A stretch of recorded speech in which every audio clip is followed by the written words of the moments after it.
Hoje eu vou falar sobre ansiedade e as enfermidades do isolamento. Eu pensei em falar em 4 vulnerabilidades, em 4 desafios que geralmente tocam a todos nós em algum momento durante esse tempo de quarentena. E eu estava pensando que em vários momentos da história a humanidade já passou por momentos semelhantes. Então, na Idade Média, por exemplo, a peste, as pragas, depois a gente teve a Primeira e a Segunda Guerra, que algumas pessoas ficavam em abrigos, ficavam sem ter esse contato com a realidade, esperando uma brechinha para que eles pudessem voltar à normalidade. Enfim, provavelmente eu acho que a humanidade nunca esteve tão preparada para estar passando o que ela está passando globalmente em termos de recursos, logísticas, conhecimento e tecnologia. Mas, enfim, né? Ainda assim, é tudo novo para a gente. E é a primeira vez que nós estamos passando por isso. Então, a primeira vulnerabilidade que eu queria destacar seria o que diz respeito ao medo, à nossa ansiedade, ao temor.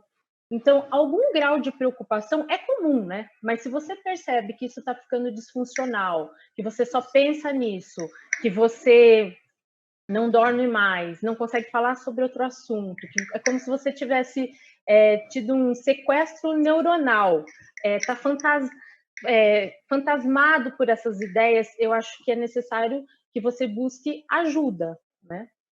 Mas não deixa de ser real os medos que nós vamos enfrentar, né? Então, os medos mais comuns que a gente está passando imediatos no momento são financeiros, a preocupação com a nossa saúde, com a saúde das pessoas que a gente ama, com os nossos queridos, com os nossos amigos, se haverá recurso suficiente do governo, né? Seja qual for a nossa situação, nós vamos ser afetados em algum grau, uns mais, outros menos, umas preocupações que vão ser mais urgentes e umas que não vão ser tão urgentes. Aí, a segunda vulnerabilidade que eu queria destacar seria sobre o confinamento e as relações interpessoais mais tensas, o que pode acontecer também, que não deixa de ser uma vulnerabilidade, porque nós somos seres sociáveis. Nós não fomos feitos para ficar confinados nem presos. Então, estar confinado, estar preso, acaba aflorando em nós algumas coisas que nós não sabemos lidar, né? Se a gente fosse fazer uma comparação com animais, sei lá, com felinos, com cachorro, com leão, realmente vai surgir em nós alguma inquietude que é inevitável, porque nós não somos seres que foram criados para ficar confinados. Nós temos a tendência de querer ir para fora, né? Um outro aspecto que eu posso focar seria em relação ao convívio. Então, ficar confinado com as mesmas pessoas dentro de 4 paredes, dia e noite, também pode deixar o relacionamento mais tenso. Então, por exemplo, algumas situações que talvez você já se incomodasse ou já te irritassem, começam a te irritar ainda mais. Mas, antes de tudo isso acontecer, pela correria do dia a dia, isso ficava abafado. Então, por exemplo, algumas pessoas podem se irritar porque a pessoa só fica comendo, ou porque ela fala muito alto no telefone, ou porque ela só fica sentada assistindo televisão, ou a forma como o seu parceiro ou sua parceira lida com as crianças, bater porta, não sei, né? Coisas assim, enfim. Também por causa que a gente está dando mais atenção a isso, porque as coisas vão se avolumando mais e por todo o estresse que a gente acaba passando mesmo na situação que nós estamos vivenciando. É a mesma coisa se a gente colocasse 2 ratinhos, fizesse a experiência, né, de psicologia experimental, colocar 2 ratinhos dentro de uma gaiola, privados de alimento, e você vai lá e irrita esses ratinhos, ou tira comida, deixa eles dormindo mal, a tendência é que eles fiquem mais agressivos e que eles comecem a brigar. Esse também acho que faz parte do animal, às vezes, que também habita em nós, né? Do nosso ratinho. Então, isso também é comum que aconteça no período de quarentena. A terceira vulnerabilidade que pode vir a ocorrer seria a sensação de vazio e de angústia.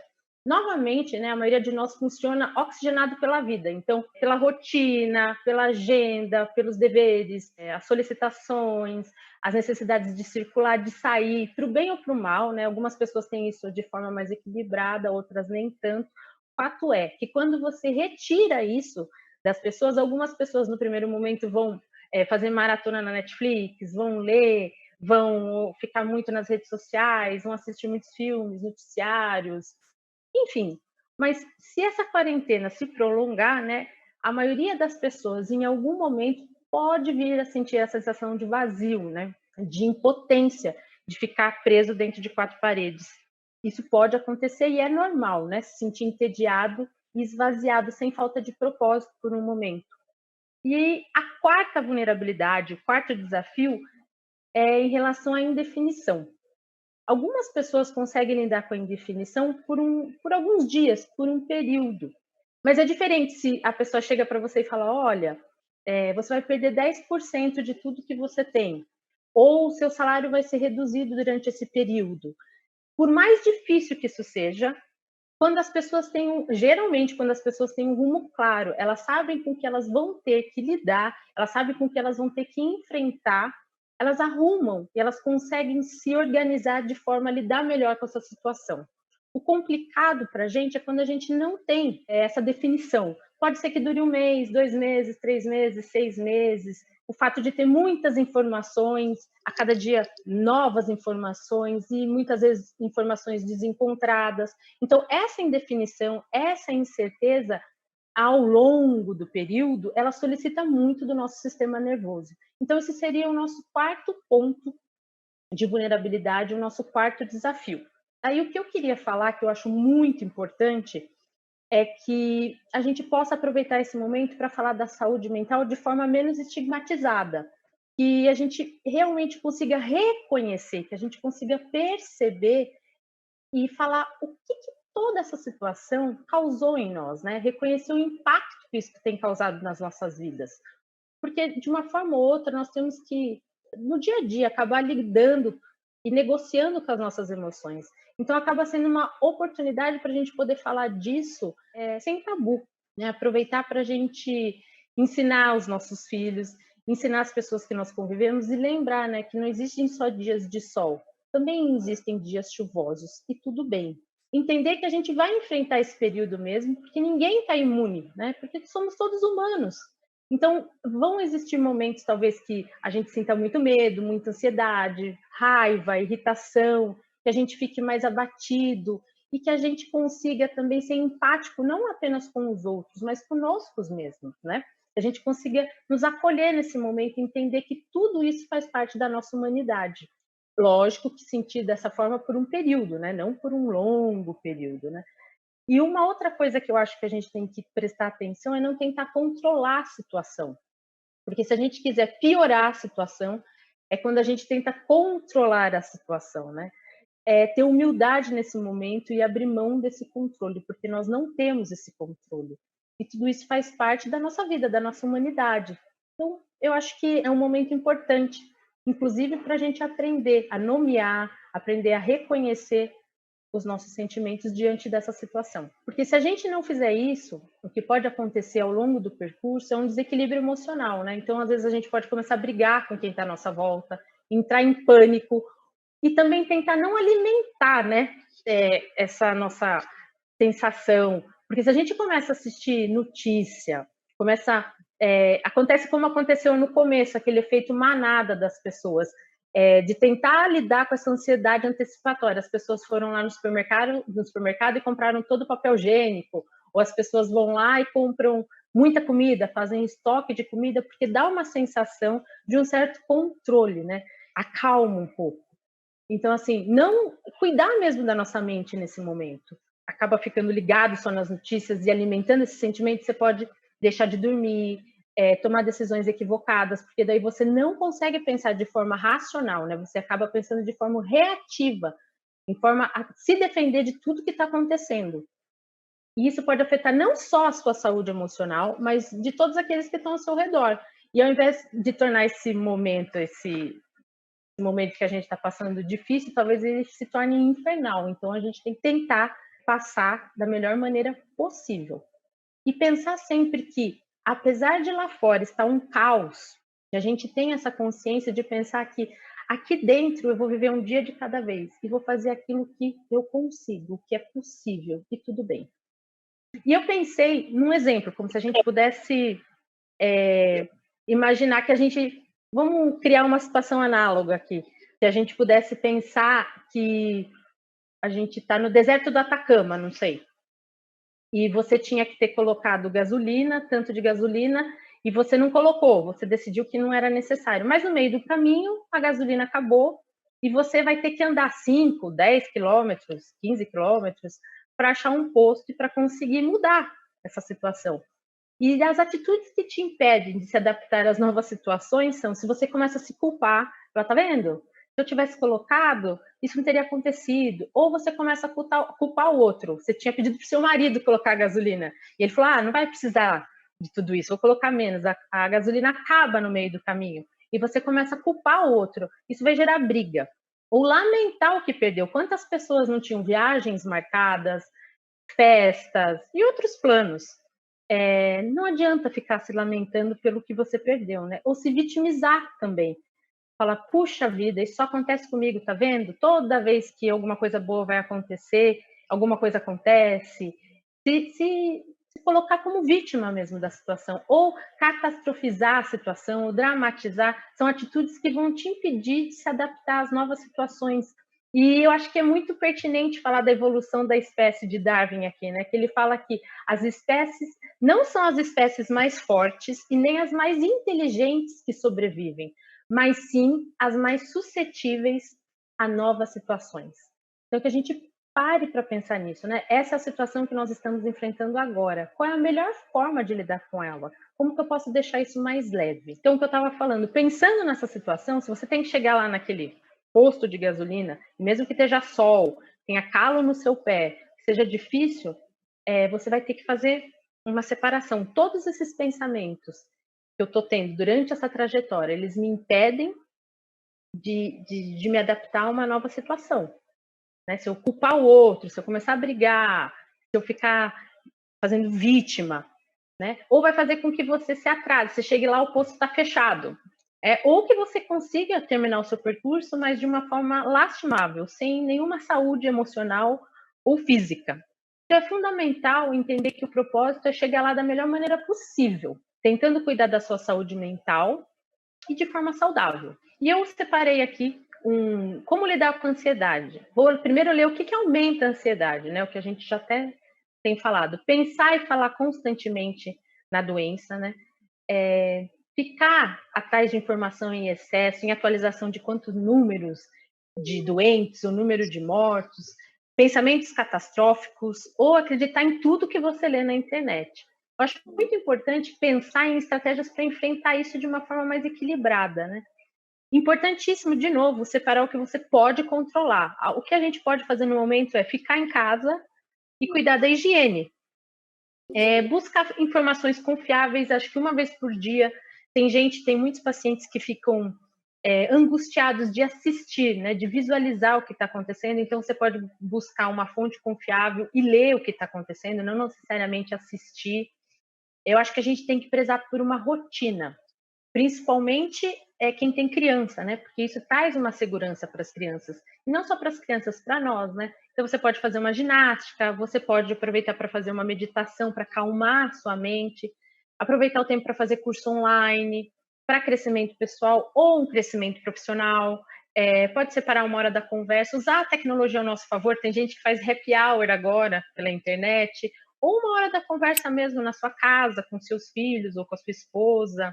Também separar uma hora para descanso, para lazer, não abusar durante a semana, né? Tentar manter uma rotina controlada em relação à alimentação, em relação ao sono, não trocar o dia pela noite.